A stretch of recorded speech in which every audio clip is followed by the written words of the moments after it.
نحمد الله المعين تائبين عابدين إذ هدانا أجمعين وارتضانا مسلمين.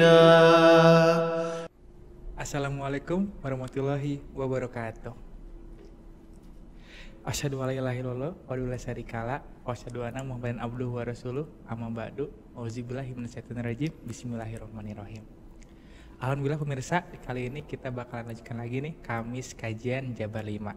Tapi mohon maaf pemirsa, karena ini kita tayangnya siaran ulang, jadi mohon maaf bila ada pertanyaan-pertanyaan tidak akan ditampilkan secara langsung. Oke, penonton KKJ yang mulia, jangan lupa di-subscribe, like, dan juga di-share bagi yang belum. Oke teman-teman, di sini kita bakalan membahas tentang bagaimana sih hambatan-hambatan yang ada di dalam perbaikan amal ini bersama Pak Mubalik atau Hai. Gimana kabarnya Pak? Alhamdulillah baik. Alhamdulillah baik. Oke Pak, boleh di-share nih ke teman-teman semua, ada apa aja sih Pak hambatan-hambatan dalam perbaikan amal ini? Baik. Bismillahirrahmanirrahim. Assalamualaikum warahmatullahi wabarakatuh. Asyhadu an la ilaha illallah wahdahu la syarikalah wa asyhadu anna Muhammadan abduhu wa rasuluh. Amma ba'du, fa'udhu billahi minasyaitonir rajim. Bismillahirrahmanirrahim.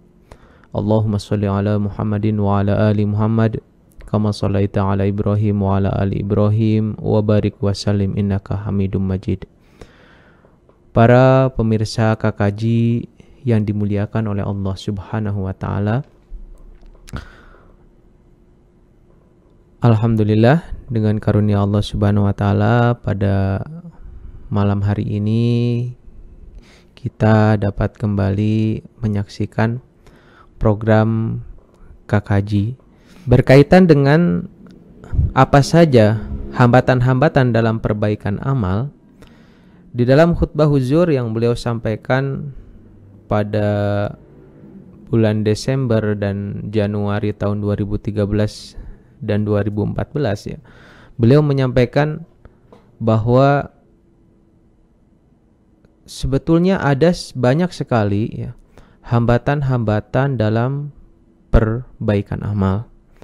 Namun beliau di dalam khutbahnya menyampaikan bahwa dari sekian banyak hambatan-hambatan tersebut maka dikerucutkan ya menjadi ada 8 hambatan yang dapat menghambat ya dalam perbaikan amal itu sendiri. Nah, kita tahu bahwa Al-Quran banyak sekali di dalamnya menjelaskan berkaitan dengan perintah-perintah bagi kita sebagai umat Islam. Bahkan di dalam salah satu sabda Hazrat Masih Maud alaihissalam, beliau menyampaikan bahwa ada sekitar 700 ya, perintah Allah Ta'ala di dalam Al-Quranul Karim. Nah, ketika amalan-amalan atau perintah-perintah itu begitu banyaknya di dalam Al-Quran, tentunya kita sebagai manusia ya, pasti akan terasa berat untuk mengamalkan perintah-perintah tersebut ya. Karena untuk mengamalkan beberapa perintah saja ya yang disampaikan di dalam Al-Quran tersebut itu cukup berat, apalagi ada sekitar 700 perintah di dalam Al-Quran. Banyak banget itu. Ya, banyak sekali memang ya. Nah, di dalam pengamalan perintah-perintah tersebut tidak selamanya ya seseorang mampu secara istiqomah ya berjalan dalam mengamalkan perintah-perintah Allah Subhanahu wa taala tersebut. Dan tidak selamanya manusia itu akan terus tetap berada dalam jalur yang benar dalam amalan-amalannya. Ada berbagai macam hambatan yang mengakibatkan seseorang ya, atau manusia menjadi luput dari amalan-amalan tersebut. Nah, Huzur menyampaikan bahwa ada sekitar 8 hambatan yang membuat manusia ya, akan sukar dalam perbaikan amal. Nah, saya langsung saja ya. Yang pertama adalah bahwa di antara manusia itu menganggap bahwa ada dosa besar dan ada dosa kecil. Apa aja tuh? Ya. Jadi para ulama ya, ini ada beberapa pendapat bahwa sebetulnya yang membagi dosa besar dan dosa kecil itu adalah ulama. Tentu itu didasarkan pada keterangan-keterangan hadis. Seperti halnya di dalam salah satu hadis Rasulullah SAW, beliau pernah bersabda, Allahumma sholli ala Muhammadin wa ala ali Muhammad kama shallaita ala Ibrahim wa ala ali Ibrahim wa barik wa sallim innaka Hamidum Majid. Al-kabairu isyraku billah wa uququl walidain wa qatlun nafs wal yaminul ghamus ya. Yang mana al-kabairu di situ diterjemahkan adalah ada 4 dosa besar. Ya, di situ disebutkan ada 4 ya. Yang pertama adalah syirik kepada Allah, Syirik. wa uququl walidain ya, yakni durhaka kepada orang tua, wa qatlun nafs, yakni membunuh manusia, dan wal yaminul ghamus, artinya dia berkhianat atas sumpahnya ya.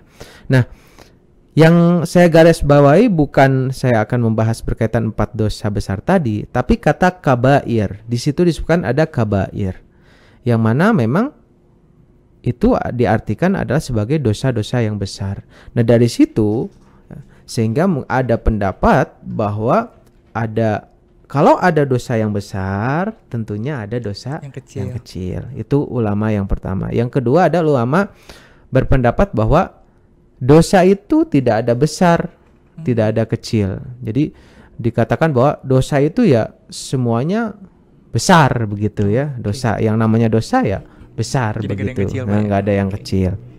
Nah, namun Hazrat Masih Maud alaihissalam ya, beliau pernah bersabda bahwa begini, jika seseorang jatuh sakit, biar penyakit itu kecil atau besar, ringan atau berat, jika tidak diobati dan tidak mau menanggung susah untuk itu, orang sakit itu tidak akan sembuh. Jika sebuah noda hitam timbul di bagian muka, tentu menjadi pikiran jangan-jangan tumbuh sedikit demi sedikit, akhirnya muka menjadi hitam semuanya. Begitu juga maksiat adalah sebuah noda hitam tumbuh di permukaan hati. Sagoir ya, sagoir yakni dosa-dosa kecil. Karena kelalaian lama-lama menjadi kabair, dosa-dosa besar. Sagoir adalah dosa kecil yang akhirnya membuat muka menjadi hitam semua. Jadi dari sabda Hazrat Masih Maud alaihissalam ini ya, bahwa beliau menerangkan ya bahwa ya ada dosa yang kecil begitu ya, dan kalau dosa kecil itu dilakukan terus-menerus maka lama-lama akan menjadi kabair, dosa yang besar. Seperti bola salju, Pak, ya? Ya, seperti itu. Nah, jadi di sini yang perlu kita garis bawahi adalah kita tidak perlu membicarakan ini dosa besar, ini dosa kecil. Karena yang kita bahas adalah mengenai perbaikan amal. Ya. Ketika seseorang menganggap di dalam pikirannya memilah-milah antara ini adalah dosa besar dan ini adalah dosa kecil, ya, maka akan susah sekali dia untuk melakukan perbaikan amal dalam dirinya. Kenapa? Karena nanti akan timbul anggapan bahwa oh ini mah dosa kecil. Jadi tidak apa-apa. Saya juga kalau melakukan dosa kecil artinya ya tidak tidak seberat dengan dosa yang besar. Jadi tidak ada masalah lah kalau saya melakukan dosa kecil seperti ini. Padahal kalau dosa sering kecil. bakalan terus jadi Tapi besar kalau ya. itu dilakukan ya terus menerus, maka itu akan menjadi dosa yang besar gitu kan. Ada istilah sedikit demi sedikit lama-lama menjadi bukit. Nah, lama-lama menjadi bukit ya. Jadi seperti itu ya. Jadi Huzur menyampaikan bahwa hambatan yang pertama adanya pemilahan antara dosa besar, ini sebuah dosa besar dan ini sebuah dosa yang kecil ya. Ketika otak kita mengatakan bahwa ini dosa kecil, maka akan timbul enggak apa-apalah. Ini kan dosa kecil. Jadi nanti juga pasti dengan melakukan ini atau itu dengan beristighfar juga akan terhapus gitu ya. Tapi ketika itu terjadi ya dan muncul dalam pikiran kita, maka akan susah sekali untuk melakukan perbaikan amal karena adanya pemilahan-pemilahan tadi ya. Ini sebuah dosa besar dan ini sebuah dosa kecil. Oleh karena itu, ketika seseorang ingin melakukan perbaikan amal menuju arah yang lebih baik, maka dia harus dibuang jauh-jauh bahwa ini adalah dosa besar sehingga saya harus betul-betul menghindarinya, dan ini dosa kecil jadi tidak apa-apalah saya melakukannya karena ini dosa kecil. Nah, itu harus dihindari ya, agar supaya kita betul-betul bisa memperbaiki amal kita menjadi lebih baik lagi. Itu hambatan yang pertama. Sebelum kedua Pak, ini tertarik tadi soal membunuh manusia nih Pak. Ini kalau misalnya kita lagi jalan nih, amit-amitnya nih kita dibegal nih Pak. Mereka tuh bawa senjata. Nah, kita tuh malah membunuh begal itu. Nah, itu apa kita masuk dosa atau seperti apa tuh Pak? Begini kasusnya adalah bahwa ketika itu dalam pembelaan diri, ya, itu berbeda ya. Jadi yang dimaksud waqatlun nafs itu adalah pembunuhan dengan sengaja. Ya. Kan kalau kita dibegal itu kan bukan kemauan kita untuk membunuh. Iya betul. Ya. Artinya karena kita membela diri, karena ada dua pilihan. Kalau tidak kita yang mati begitu kan, berarti dia yang mati kan betul. Begitu. Tapi ya sebisa mungkin begitu kan, jangan sampai menghilangkan nyawa begitu kan kalau kita bisa membela diri begitu kan. Karena ditakutkan adalah bahwa ketika kita membunuhnya, justru kita membunuh bukan karena membela diri tapi karena emosi gitu kan. Karena emosi. Jadi niatnya itu berubah. Yang tadinya jihad ya karena untuk membela diri, tapi karena ada emosi gitu ya, akhirnya ya itu menjadi sebuah dosa. Nah, contohnya begini. Ada sebuah kisah kan Hadrat Ali ya, ketika itu beliau sudah tinggal mau membunuh kan musuh ketika dalam satu peperangan ya, beliau sudah berhadapan dengan musuh ya, tinggal ditebas ya. Kemudian beliau diludahi. Beliau diludahi oleh musuh itu. Akhirnya beliau tidak jadi membunuh karena emosi.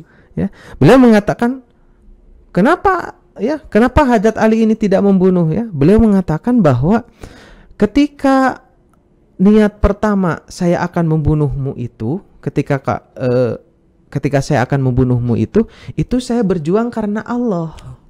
Ya. Tetapi ketika kamu meludahi saya takut ya. Saya membunuhmu bukan karena Allah tapi karena kemarahan yang ada atau nafsu yang ada di dalam diri saya. Sehingga itu saya tidak jadi membunuh orang tersebut ya.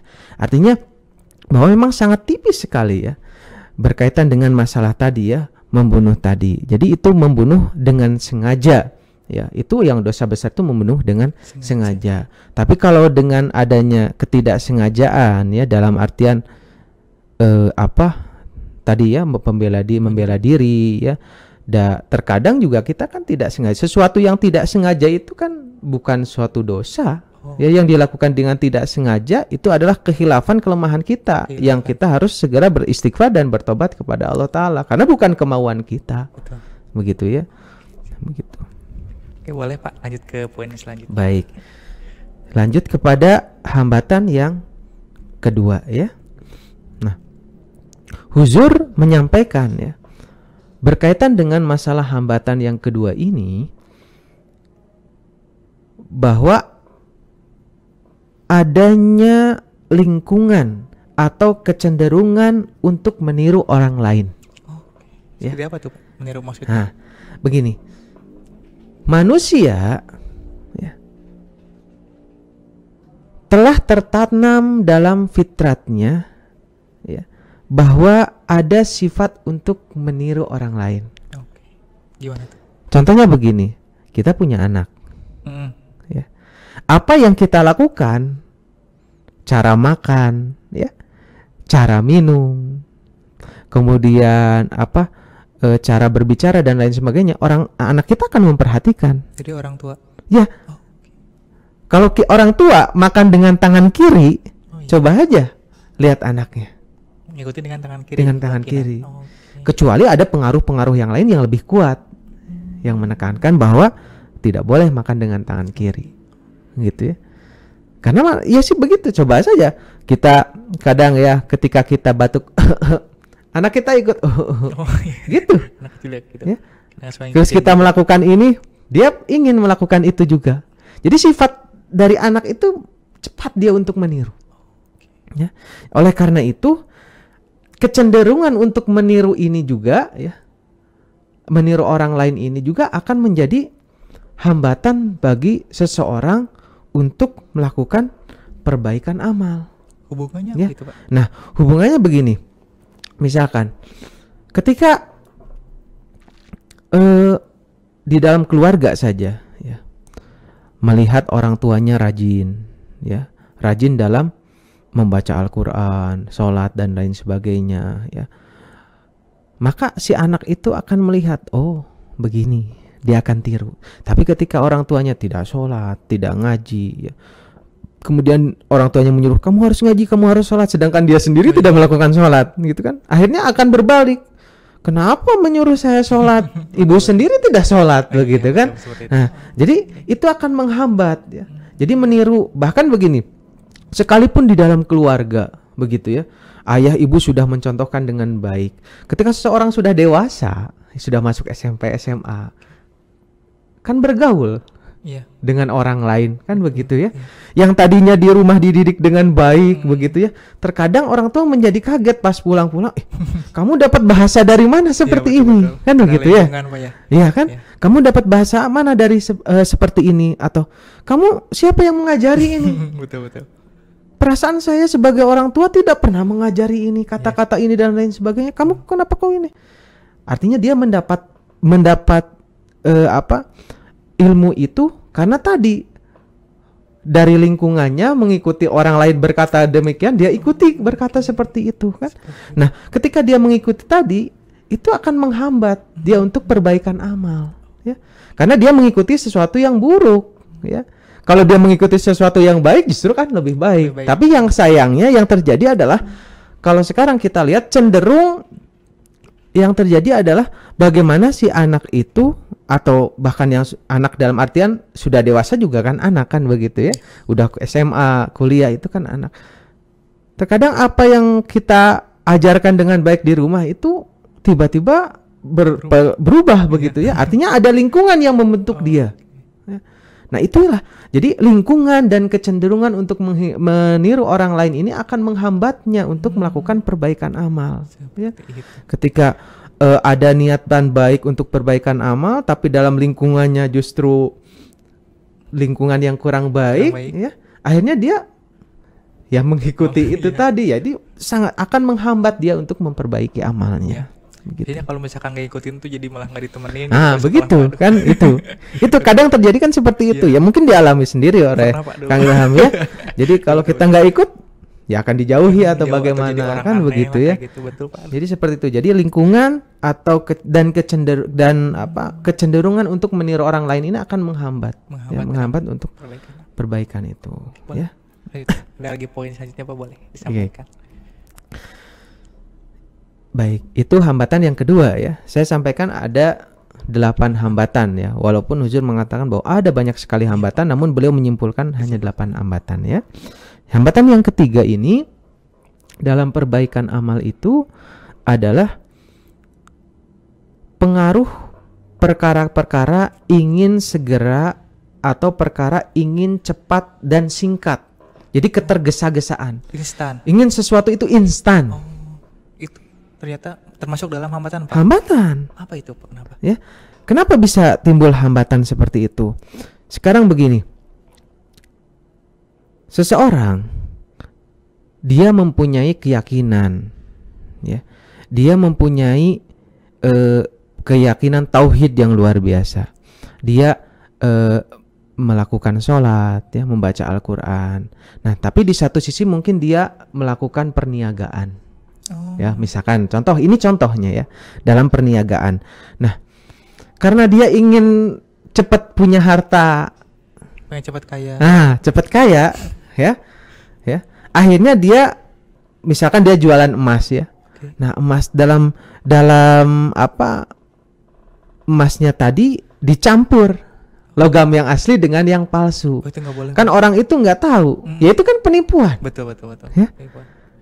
Karena ingin cepat instan tadi, dia supaya bisa kaya, bisa mendapat uang yang berlebih, bisa mendapatkan keuntungan yang banyak, dia melakukan cara yang salah. Oke. Ya. Sehingga akhirnya apa? Ya dia menghambat untuk perbaikan amal. Iya, betul. Ya. Jadi apa yang dimaksud ketergesa-gesaan itu bisa menghambat dalam perbaikan amal itu, ya karena tadi, ya, sesuatu yang instan terkadang tidak perfect, ya. Jadi butuh proses, segala sesuatu itu butuh proses, Harus ada ya. prosesnya. Kalau instan itu ya pasti ada saja kekurangannya. Iya, betul. Tapi kalau dengan proses yang panjang, ya, tahapan-tahapannya dilalui gitu kan, ketika dia meraih kesuksesan karena dia dulu sudah mengalami pengalamannya bagaimana tahapan-tahapan itu dilalui, ketika terjadi sesuatu terhadap dirinya, dia dapat mencari solusinya karena proses tadi dia lalui. Tapi kalau yang instan, ya, dia menghalalkan segala cara, ya. Kita kan kalau di medsos kita lihat ya baru-baru ini ya bagaimana banyak orang yang crazy rich, ya, ternyata dia investasi ditangkap bodong, kan, Pak. begitu ya, investasi bodong kan begitu kan. Betul. Dia ingin mendapatkan sesuatu dengan cepat, itu kan instan. Iya, betul, Pak. Tapi caranya yang salah kan begitu. Cepat Ya. naiknya, cepat juga turunnya. Cepat naiknya ketika sudah itu ya akhirnya habis juga kan begitu. Betul. Nah, artinya ketergesaan itu akan menghambat seseorang untuk melakukan perbaikan amal, ya. Dikarenakan ketika sekalipun dia memiliki keyakinan tauhid dan kepada Tuhan bahwa Allah Ta'ala itu esa, tapi dalam amalannya tadi ya ada kekurangan dalam amal itu akan menghambat dia dalam perbaikan amal. Seharusnya ketika dia meyakini Tuhan itu esa, kemudian melakukan sholat, kemudian membaca Al-Quran dan lain sebagainya, maka amalan sekecil apapun, keburukan sekecil apapun, dosa sekecil apapun akan dia hindari. Oh iya sih, betul. Seperti itu, ya. Apakah berhubungan dengan sholat cepat gitu, Pak, atau kita kadang mau kemana atau beda? Sholat cepat. Mm. Nah, sholat cepat itu kan begini, Rasulullah SAW kan mengajarkan bahwa sholat itu harus tumakninah. Iya, betul. Ya. Tumakninah. Masalahnya sholat cepat itu apakah rukun-rukunnya sudah terlaksanakan dengan baik atau tidak? Kan sholat cepat pasti ada bacaan yang tidak sempurna. Iya, betul, Pak. Ada gerakan yang tidak sempurna. Ya kan seperti gerakan begini dari ruku, belum saja i'tidal harus tegak lurus, baru serong langsung sujud. Artinya kan tidak sempurna itu gerakannya. Artinya ketergesa-gesaan juga itu akan menghambat tadi. Ya betul, ya.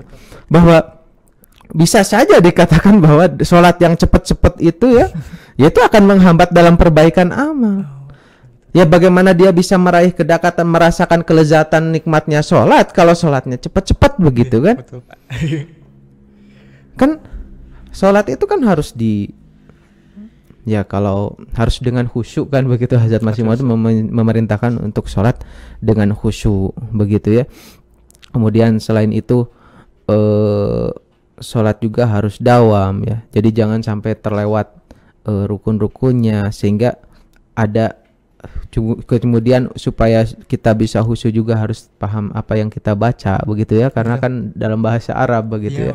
Makanya jangan lupa di dalam sholat juga kita harus berdoa, dan Hazrat Masih Maud mengatakan bahwa doa itu ya jangan dalam bahasa Arab saja, dalam bahasa kita juga begitu ya.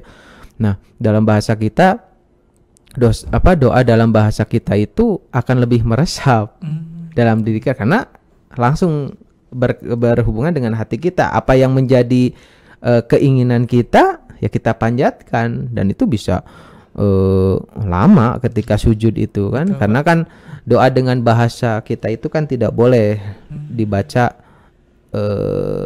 doa Al-Quran itu tidak boleh dibaca ketika ruku dan sujud begitu kan, sehingga ya dengan menggunakan bahasa sendiri begitu, dan itu lebih meresap dalam diri kita. Jadi itu yang ketiga ya. Jadi yang ketiga itu ketergesa-gesaan ya. Jadi ingin buru-buru ya. Jadi perkara itu ingin segera, ingin cepat gitu ya. Jadi instan lah, ingin singkat begitu. Yang akhirnya itu dapat menghambat itu tadi perbaikan amal. Kita harus menghargai proses ya pemirsa ya. Ya, menghargai proses. Betul ya. Bahwa menghargai proses. Nah, kita juga kan tidak lahir tidak ujug-ujug jadi SD. Iya betul Pak. Ya? Dari bayi dulu. Dari bayi kemudian usia sekian, dari jalan kaki berbicara berjalan, kemudian TK dulu kan tidak langsung jadi masuk SD kan tidak. Ya, jadi bertahap proses. Ya, itulah sifat rububiyat Allah Ta'ala gitu ya, mengembangkan secara bertahap. Boleh nih Pak, makan menarik ya teman-teman. Sekarang kita masuk ke poin selanjutnya, boleh Pak? Baik. Poin yang keempat ini adalah hambatan dalam perbaikan amal itu adalah adat kebiasaan. Ya, Huzur menyampaikan bahwa hubungan amal dengan adat kebiasaan, dan disebabkan adat kebiasaan itu maka timbul kelemahan. Ya, jadi karena adanya adat kebiasaan sehingga timbul kelemahan ya. Nah, Huzur menyampaikan begini. Di dalam hati orang yang sudah terbiasa dengan barang yang memabukkan, pasti timbul keinginan untuk melayang dalam khayalan kemabukan, gitu ya. Kemudian ia bisa melepaskan akidah atau iman sepanjang hidupnya, akan tetapi meninggalkan kebiasaan mabuk yang hanya beberapa bulan atau beberapa tahun saja ia terlibat akan membuatnya susah dan sangat gelisah. Artinya begini, contohnya ya, bahwa seseorang ingin melakukan perbaikan amal, tapi dia punya adat kebiasaan mabuk-mabukan, begitu ya. Nah, ketika mabuk-mabukan itu belum dihilangkan, maka itu akan susah untuk perbaikan amal. Karena itu yang akan menjadi penghambat dia untuk melakukan baik lagi. Iya, untuk perbaikan amal tadi, ya. Apalagi mabuk kan tidak diperbolehkan, ya, diharamkan ya oleh agama. Jadi selama dia masih melakukan adat kebiasaan yang buruk tadi, ya, maka selama itu pula akan susah untuk melakukan perbaikan. Bahkan Huzur mengatakan seperti ini, banyak para penghisap rokok, ya, yang masuk ke dalam jemaat ini dengan meninggalkan keluarga mereka, ya, meninggalkan saudara-saudara mereka, meninggalkan kedua ibu bapak mereka, bahkan meninggalkan anak istri mereka juga, karena masuk ke dalam jemaat Ahmadiyah, ya. Jadi ada mungkin ya orang-orang yang memang dia memiliki kebiasaan merokok begitu ya, tapi dia rela meninggalkan anak-anaknya, istrinya, kemudian keluarganya untuk masuk ke dalam jemaat Ahmadiyah. Akan tetapi untuk meninggalkan menghisap rokok tadi, mereka akan mencari 1001 macam alasan dengan mengatakan perut kembung tanpa merokok, tidak bisa tidur tanpa merokok, tidak enak makan, sakit kepala karena tidak menghisap rokok dan sebagainya, ya. Kemampuan untuk berpikir ke arah perbaikan menjadi hilang, ya. Karena kebiasaan tadi, sehingga kemampuan untuk berpikir ke arah perbaikan menjadi hilang. Sekalipun ya dia sudah masuk ke dalam jemaat Ahmadiyah kan begitu. Huzur menyampaikan, mencontohkan seperti itu, ya. Akhirnya pikirannya selalu gelisah, ya. Karena tadi ya pengaruh dari rokok tadi kan ada Timur rasa candu Pak ya. ada candu, Pengen kemudian lagi. ada apa ya, yang Nikotin bisa ya? yang nikotin yang merusak gitu ya, bisa merusak otak dan bahkan Tubuh kita sendiri. tubuh kita kan. Dan bahkan lebih parahnya bahwa tidak hanya merugikan dirinya, tapi juga orang lain yang di sekitarnya juga bisa mendapatkan kerugian juga kan, seperti itu ya. Nah, kasus seperti ini bukan berkaitan dengan para Ahmadi baru, melainkan setiap orang Ahmadi yang banyak melakukan kebaikan yang banyak, menyerahkan pengorbanan juga, namun tidak bisa meninggalkan adat kebiasaan yang kecil sekalipun jika ia sudah menjadi darah daging. Jadi sekalipun apa, ini tidak hanya dialami oleh Ahmadi baru ya. Bahkan para Ahmadi yang sudah dawam dalam memberikan pengorbanan ya, tapi dia juga kadang tidak bisa meninggalkan kebiasaan itu ya, kebiasaan yang kecil itu ya, kebiasaan yang kecil tadi, sehingga ya itu akan menghambat ya untuk perbaikan amal tadi. Itu kan begitu tadi ya. merokok tuh kan merusak tubuh Pak ya. Tapi kan di situ kan kita nggak tahu nih apakah haram atau nggak, itu seperti apa. Soalnya masih banyak yang Baik. mempertanyakan juga nih Pak. Mengenai rokok haram atau tidaknya sebetulnya sudah dibahas dalam kan- pertemuan KKJ oleh Bapak Mubda ya, yang mana bahwa kita sebagai Ahmadi ya, bahwa rokok itu bisa dikategorikan ke arah haram ya. Bahkan Hazrat Masih Maud mengatakan bahwa kalau seandainya rokok itu ada Saat di zaman iya. Rasulullah SAW, maka rokok itu ya akan diharamkan. akan kemungkinan besar akan diharamkan. Karena apa? Karena memang Rusak lebih tubuh. banyak mudarat mungkin ya, betul. lebih banyak mudaratnya daripada manfaatnya, seperti itu. Bahkan karena kan kita harus menghindari hal-hal yang lagau, yang sia-sia ya, yang merugikan tubuh kita begitu ya. Tapi memang kalau secara apa, tidak ada ya Rasulullah menerangkan bahwa rokok itu haram atau halal, tidak ada begitu. Cuman itu memang lebih merupakan suatu keburukan ya, suatu keburukan. Kalau tidak salah di dalam tanya jawab itu Khalifah keempat ya, beliau menyampaikan berkaitan dengan masalah rokok ini ya, yang beliau garis bawahi memang beliau tidak menyatakan haram atau tidak begitu ya, tetapi beliau lebih melihat dari segi mudarat dan manfaatnya. Kalau itu tentu ya itu lebih banyak mudarat kan begitu ya. Ketika itu lebih banyak mudarat, maka itu sebaiknya harus dihindari. Dan bagi Ahmadi yang menjadi pengikut dari Imam Zaman harus betul-betul menghindari hal-hal yang seperti itu, sekecil apapun kan begitu, sekecil apapun. Ya memang tidak bisa dipungkiri bahwa di jemaat ini ya memang ada yang masih ada yang seperti itu ya, berkelakuan seperti itu ya tadi ya, adat kebiasaan yang memang susah untuk dihilangkan. Mungkin dalam dirinya ya, dalam hatinya kalau kita tanya ada keinginan untuk berhenti gitu, tapi karena sifat candu tadi kan begitu. Iya betul. Ya. Karena mungkin karena Sifat lingkungan juga. ya, kumpul sama lingkungan siapa. kemudian sifat candu tadi ya, yang akhirnya susah untuk dihilangkan begitu. Dan itu kemungkinan ya bisa saja hilang kalau memang adanya tekad Betul. yang kuat, adanya keimanan yang kuat, kemudian ada pengetahuan yang kuat begitu ya. Gitu. Jadi kalau masalah rokok itu silakan dicek lagi ya KKJ-nya yang dibahas oleh Bapak Mubda Maulana Hafizur Rahman Danang berkaitan dengan masalah rokok. Mungkin itu lebih gamblang, lebih jelas karena durasinya juga panjang ya. Di situ lebih bisa dicek di situ bagaimana beliau menyampaikan. Makanya jadi kalau misalkan masih ngerokok diusahain buat berhenti juga karena banyak mudaratnya Pak ya. Ya. Boleh Kak, mungkin ada poin selanjutnya Pak dari hambatan-hambatan ini.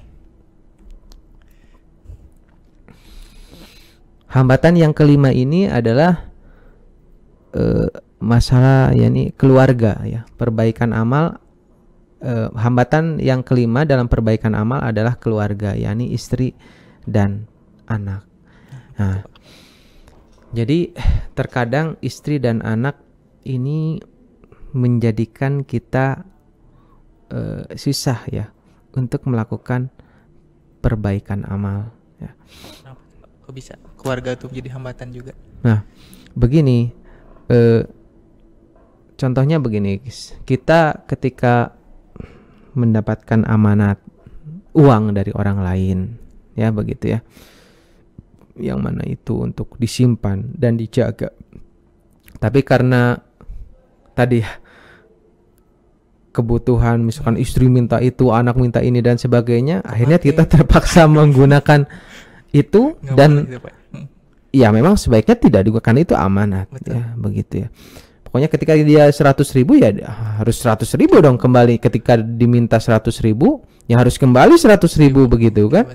Kalau dia nitipkan uang itu, nah, jangan sampai ketika dititipkan 100.000 kembali hanya 50.000 begitu ya. Setengahnya hilang. Artinya itu ya, keluarga menjadi hambatan dalam perbaikan amal. Nah di sini Huzur juga menyampaikan ya bahwa begini, beliau contoh, kebanyakan kedua ibu bapak karena cinta berlebihan terhadap anak-anaknya, khususnya dalam masyarakat bebas dan maju sering terjadi. Bahkan tidak pelak lagi perkara demikian terjadi juga di dalam masyarakat negara-negara berkembang. Tidak berusaha menerapkan ajaran Islam kepada anak-anak mereka. Ya. Jadi karena jadi cinta yang berlebihan juga terhadap anak-anak itu bisa menghambat dalam perbaikan amal, kan begitu ya. Misalkan begini, anak gitu ya, yang mana harusnya kita didik dengan ajaran Islam, begitu ya, harus kita didik dengan ajaran Islam, tetapi kita tidak mendidiknya dengan baik dengan alasan ini itu dan sebagainya. Ya contohnya begini, Huzur Khalifah Masih keempat rahmatullah alaihi di dalam salah satu khutbah beliau menyampaikan tentang pentingnya perhatian orang tua untuk menjadikan anak-anaknya menjadi anak yang memberikan perhatian lebih terhadap Al-Quran, membaca Al-Quran. Ya.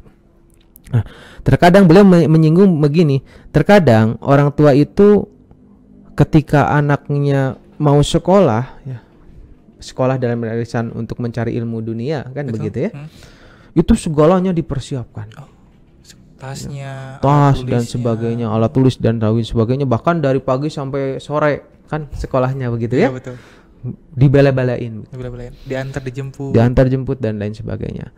Namun ketika ada instruksi dari cabang, ada taklimul Quran, kemudian ada tarbiyat dan lain sebagainya, sehingga dia mengatakan bahwa aduh kasihan anak saya sudah seharian capek, lelah gitu ya, sehingga tidak bisa ikut, padahal yang akan menyelamatkan itu seperti itu ya, Al-Quran begitu ya.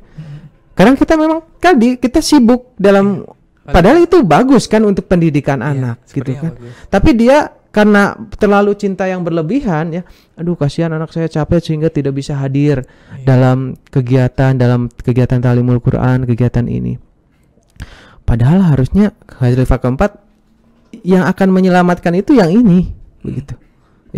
Mempelajari Al-Quran, karena sumber keselamatan kan Al-Quran. Rasulullah mengatakan bahwa kalau kalian berpegang kepada dua hal katanya, maka kalian akan selamat. Jadi harus seimbang. Jadi Al-Quran ya seimbang. Bagaimana kalau kita memang begitu perhatiannya terhadap anak kita dalam urusan dunia tadi, maka rohaninya jangan ditinggalkan. Akhirnya ketika ada kelas misalkan rohani, ya kita jangan bilang aduh kasihan, itu harus didorong. Nah ini adalah untuk dunia kamu, dari segi duniawi kamu, tapi ini adalah untuk akhirat kamu gitu. Jadi kamu juga harus ikut untuk akhirat kamu begitu. Nah itu ini Pak, dalam keluarga juga amit-amitnya nih Pak ya, kalau misalkan kita mau nikah sama Gayer nih, nah misalkan salah satunya nih kita nggak boleh bayar cala, kan mereka nggak ngerti nih pasangan kita yang lainnya, itu juga nggak boleh ke masjid misalkan seperti itu Pak ya, kalau misalkan kita amit-amitnya nih mau nikah sama Gayer. Ya memang sudah jelas ya bahwa kalau nikah dengan gair ya artinya dia mengeluarkan dirinya dari jemaat. Itu Kan sama, begitu. Pak? Perempuan laki-laki sama seperti itu. Nah, memang untuk mungkin nanti bisa dibahas lebih panjang ya berkaitan dengan masalah ini oleh para pemateri yang lain ya berkaitan dengan materi ini. Tapi saya akan sedikit saja ya menyampaikan mengenai tadi bahwa ketika seseorang menikah dengan gair maka dia mengeluarkan dirinya dari nizam ini ya. Bukan nizam memberi keputusan keluar dari ini, tidak. Tapi kan prosesnya maksudnya secara ini ya, bukan karena yang berhak mengeluarkan kan khalifah. Ya, yang berhak mengeluarkan seseorang keluar dari jemaat atau tidak kan khalifah. Oleh karena itu apa tugasnya adalah dari pengurus melaporkan bahwa kalau misalkan ada terjadi pernikahan antara seorang Ahmadi dengan gair maka harus ada laporan ke pusat, nanti dilaporkan, nanti huzur yang akan mengambil tindakan. Begitu kan, begitu ya. Nah, termasuk memang di dalam sabda Hazrat Masih Maud alaihi salam untuk laki-laki karena memang kan powernya lebih kuat begitu ya. Bisa untuk menikah dengan gair begitu ya. Tapi ada tapinya. Kalau memang dia memiliki kekuatan untuk bisa mengajaknya menuju ke nanti dalam hubungan tadi bisa. Tapi kan ini kebalikan. Iya, betul, Pak. Yang terjadi kan kebalikan. Bukannya membawa, kita yang terbawa. Nah, itu Pak yang sulit. Itu pertama. Kedua bahwa jumlah L itu banyak, jumlah hudam itu banyak yang belum nikah. Ya ini jadi melebar ya. Jadi melebar, maaf ya. Ini jadi tidak ada alasan begitu. Kenapa harus mencari yang gair? Gitu. Jadi kita ada ratusan ya yang siap untuk menikah. Kenapa harusnya? Sekarang kan sudah dibentuk tim Ristanata dan lain sebagainya. Ya bisa itu ya menghubungi itu dan lain sebagainya. Tapi intinya memang bahwa ketika ada banyak ya, misalkan hudam LI banyak, kenapa harus mencari keluar? Pertama. Kedua bahwa jangan jadikan alasan sabda Hazrat Masih Maud untuk menjadikan kita menikah dengan gair. Salah itu ya. Karena memang pasti ada alasannya ya. Pasti ada alasannya kenapa Hazrat Masih Maud bersabda demikian karena memang mungkin pada waktu itu ketika diutus seorang utusan kemana begitu ya, yang terpaksa dia harus menikah begitu ya dengan di luar dari jemaat begitu ya, maka ya itu diperbolehkan dan itu kan mampu mereka menariknya gitu kan. Nah kalau yang sekarang ya saya tidak tahu ya apakah dia mampu untuk menariknya atau tidak. Makanya memang kalau memang terpaksa ada terpaksa itu ya harus dibeatkan dulu. Dan beat jangan karena mau nikah. Itu jangan karena mau nikah. Ya, beat jangan karena mau nikah. Nanti kesananya ya jemaatnya hanya jemaat saja begitu. Jadi betul kalau memang mau masuk jemaat dulu. Dilihat perkembangannya ya, aktif tidaknya, bayar candanya bagaimana. Kalau terlihat baik baru di situ ketahuan begitu. Tapi kalau besok mau nikah dibeatkan begitu, nah, ini harus dihindari yang seperti itu ya. Dari beat itu berapa bulan Pak? Berapa tahun? Oke, itu nanti saja. Bapak ini dibahas secara khusus ya. Itu dibahas secara khusus karena ini pembahasannya memang ke arah tadi ya masalah istri keluarga gitu. Cuman poin intinya adalah bahwa kenapa itu bisa menghambat karena yaitu tadi ya bahwa oleh huzur menyebutkan bahwa cinta yang berlebihan bisa saja itu ya menghambat yang contoh saya tadi ya begitu dalam urusan duniawinya begitu didorong tapi pas urusan ininya kita buat alasan karena ya memang betul dia capek ya karena terlalu diporsir dalam itu. Kalau mau ya justru harus didorong. Nah ini untuk duniawi kamu, ini untuk akhirat kamu, begitu. Bapak ini aja pertanyaan dulu Pak ya. Ini ada dari Agil Pak. Bagaimana jika kita nih berbuat dosa, lalu sadar nih dan berjanji tidak akan melakukannya lagi, tapi malah diulangi lagi. Misalkan nih seorang perokok, tadi berjanji tidak akan merokok lagi, tapi hari esoknya malah tergoda. Nah, godaan itu tersebut merupakan cobaan dari Tuhan atau dari bisikan setan nih Pak? Ya sesuatu yang buruk sesuatu yang mengarahkan kepada keburukan itu, tentu itu berasal dari setan. Ya, bukan ujian Tuhan. Oke, betul. Ujian Tuhan apa disebutkan dalam Al-Baqarah coba ya? Di antaranya kan,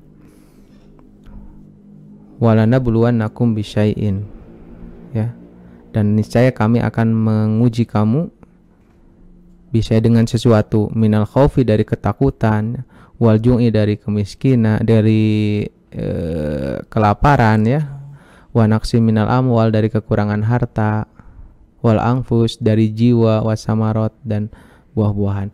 Jadi ujiannya itu adalah bagaimana kita untuk menjadi lebih baik lagi, kan begitu ya. Jadi ya memang itu. Jadi sifat manusia kan ya tadi proses. Jadi untuk menjadi seorang yang betul-betul sempurna itu tidak mudah. Tidak mudah. Ya. Tidak instan juga. Kan amal itu kan naik turun. Iman itu kan naik turun. Iya Pak, betul. Itu kerasa Ya? Pak. Kadang naik, Iya. kadang turun. Cuman yang harus kita menjadi wanti-wanti adalah bagaimana kita menghadapinya ketika iman itu ketika turun, masih turun. Apakah kita kembali naik lagi atau turun makin turun? Jangan sampai makin turun. Ya, jangan sampai makin turun ya. Oh iya, betul, Jadi Pak. keburukannya itu adalah merupakan godaan setan. Ya. Bisikan setan ya. Keburukan untuk melakukan sebuah dosa itu adalah bisikan setan. Oke. Untuk melakukan sebuah maksiat itu adalah Bisikan. ujian setan. Godaan setan. setan. Ujiannya adalah bagaimana kamu bisa melawan setan itu. Itu ujiannya di situ. Oh, Bagaimana kamu bisa melawan setan itu. Ketika itu mengarah kepada keburukan itu bisikan setan. Tapi ketika kamu mampu untuk menghadapi setan itu ujiannya di situ. oke. Kalau kamu terus melakukan keburukan, kemaksiat, ya artinya kamu terlena dalam godaan Iya, setan, begitu kan? Seperti itu. Oke, oke. Tadi Agil udah terjawab ya pertanyaannya. Boleh Pak, ada poin selanjutnya dari hambatan ini? Yang tadi yang kelima ya. Tadi 5. Iya, betul. Yang keenam itu tidak mengawasi dirinya secara tetap. Ya, ini Huzur menyampaikan hambatan keenam dalam perbaikan amal adalah manusia tidak mengawasi dirinya secara tetap. Jadi setiap waktu melakukan sesuatu harus berpikir apa akibatnya baik atau tidak. Ya, untuk melakukan pekerjaan ini ada izin atau tidak. Jadi ketika akan melakukan melakukan sesuatu itu harus berpikir ini baik tidak. Oke. Ini diizinkan atau tidak, ini dibolehkan tidak menurut Al-Quran atau tidak. Ketika kita tetap ya istiqomah di arah jalur itu, ya maka kita akan mampu untuk perbaikan amal. Tetapi kalau kita tidak istiqomah, ya artinya tidak mengawasi diri kita untuk tetap berada dalam jalur itu, ya kita akan susah. Iya. Gitu ya. Kita sudah melakukan suatu kebaikan begitu ya, tapi nah begini, Huzur menyampaikan contohnya berlaku jujur, sebuah perintah yang di dalam Al-Quran yang harus ditaati. Apakah tidak menyimpang dari perintah? Berlaku jujur, sebuah perintah yang sangat penting sekali yang harus dipatuhi oleh setiap setiap orang ya seperti itu. Jadi setiap orang itu ya harus jujur di dalam menjalani kehidupannya, begitu kan? Ini Huzur mencontohkan seorang pemilik toko setiap waktu mendapat perintah untuk berlaku jujur. Jika seorang pelanggan yang tidak kenal datang berbelanja, diberi barang yang tidak sesuai atau dikenakan harga barang yang lebih mahal. Tapi kalau kenal, ya harganya murah gitu. Maksudnya harganya ya standar sesuai gitu ya, sesuai dengan harganya begitu. Tapi ketika orang datang begitu ya, orang luar datang yang tidak kenal, dinaikkan tuh harganya begitu. Nah, jadi kalau harus terus mengawasi ini dibolehkan atau tidak kalau kita menaikkan kepada orang yang tidak kenal. Kalau memang jujur ya harus tuh sama saja. Mau dia kenal atau tidak ya harganya tetap segitu. Ya. Jadi harus tadi kalau tidak mengawasi dirinya bahwa itu dibolehkan atau tidak, maka itu akan menghambat ya, dalam memperbaikan amal tadi. Begitu.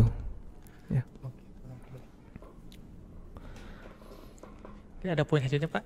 Ya. Poin. Kemudian ya kayak mengurangi timbangan begitu kan kadang Mengurangi pembeli tidak Oh, iya. tidak tahu kan.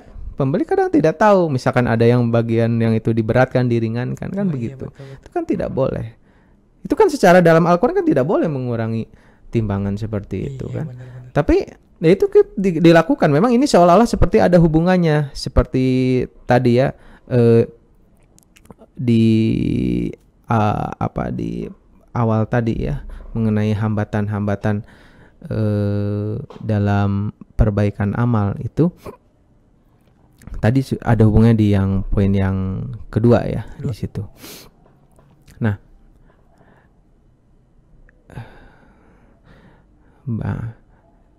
terus kemudian juga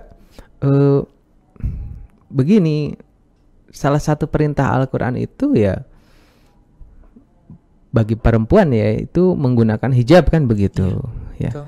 Jadi dia harus perintahnya kan begitu, dia harus menutup aurat dengan menggunakan hijab ya, menggunakan kerudung atau apa yang intinya menutup ini ya. Nah, terkadang kalau dia tidak mengawasi dirinya ya, dia terkadang lalai dan itu akan menjadi hambatan untuk perbaikan amal tadi ya. Misalkan kan harusnya kalau keluar rumah ya pakai Tutup kerudung aurat, ya, betul. tutup aurat begitu ya. Nah, dan ketika keluar rumah ya, mungkin karena misalnya dekat begitu ya, akhirnya dia Ya, buka begitu, oh. tiba-tiba ketemu sama pamubalik kan Nah. begitu ya, di jalan ketemu pamubalik, wah, akhirnya dia malu begitu ya. Kalau dia tetap mengawasi dirinya, tentu walaupun dekat dia akan menggunakan, karena siapa tahu nanti ketemu siapa orang yang itu ya. Nah, artinya itu perbaikan amal di situ ya. Jadi dia tidak mengawasi dirinya secara tetap gitu. Kalau memang dia mengawasi dirinya, saya kan memakai jilbab bukan karena ini dekat atau tidak. betul. Saya melakukan jilbab karena perintah Allah Ta'ala. Ketika keluar rumah maka gunakanlah pardah kan begitu ya. Yang menggunakan hijab, menggunakan kerudung kan begitu. Nah, jadi walaupun dekat itu ketika keluar rumah itu tadi usahakan itu menggunakan itu karena ditakutkan nanti tadi terjadi kadang terjadi seperti itu. Ya.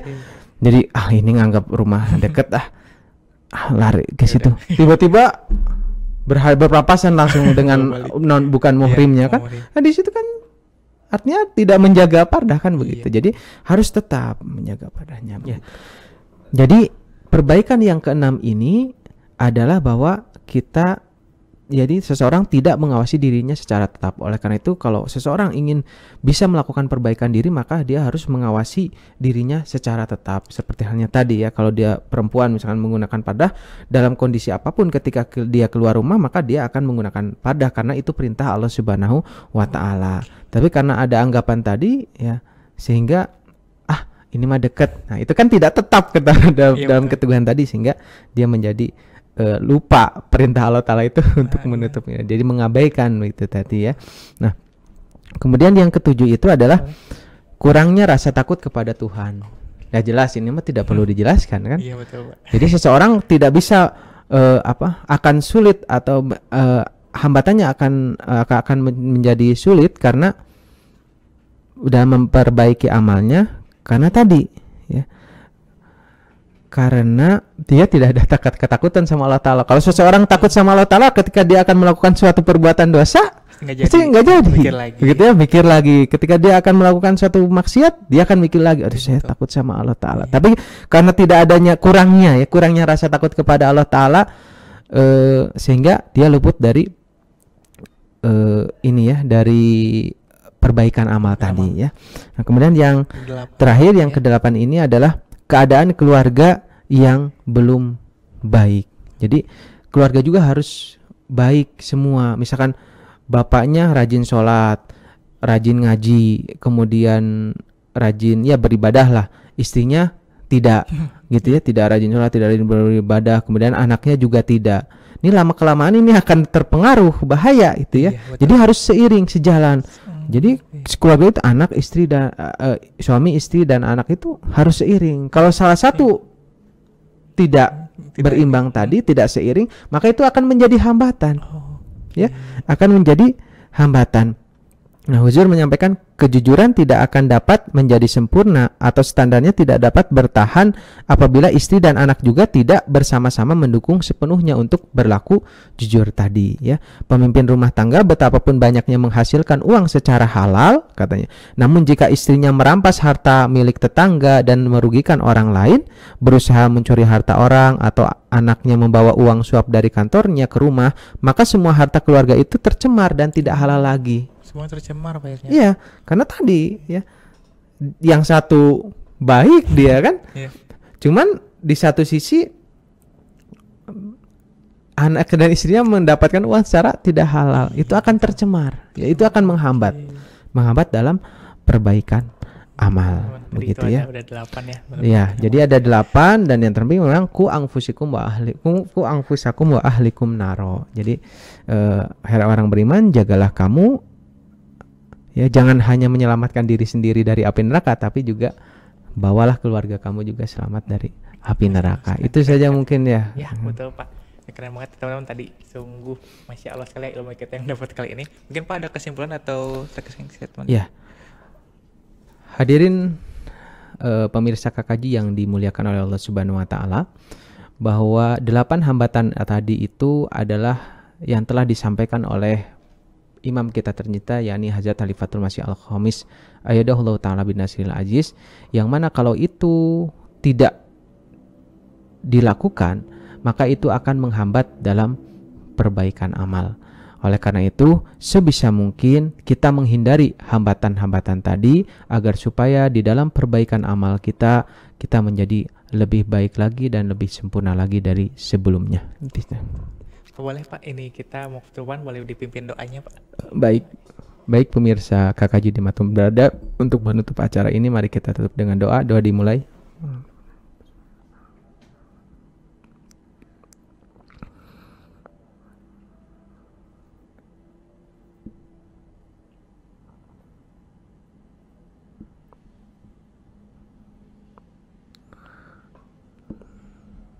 Amin, Allahumma amin. Oke teman-teman semua, terima kasih udah menonton tayangan KKJ hari ini. Tuh jangan lupa di like, di subscribe, juga di share ya teman-teman semuanya. Terima kasih Bapak juga, semoga dalam keadaan sehat selalu. Oke teman-teman, terima kasih nonton KKJ. Nanti kita bakal ketemu di minggu depan ya. Assalamualaikum warahmatullahi wabarakatuh. Waalaikumsalam warahmatullahi wabarakatuh. Nahmadullah al-mu'ina taibina abidina إذ هدانا أجمعين وارتضانا مسلمين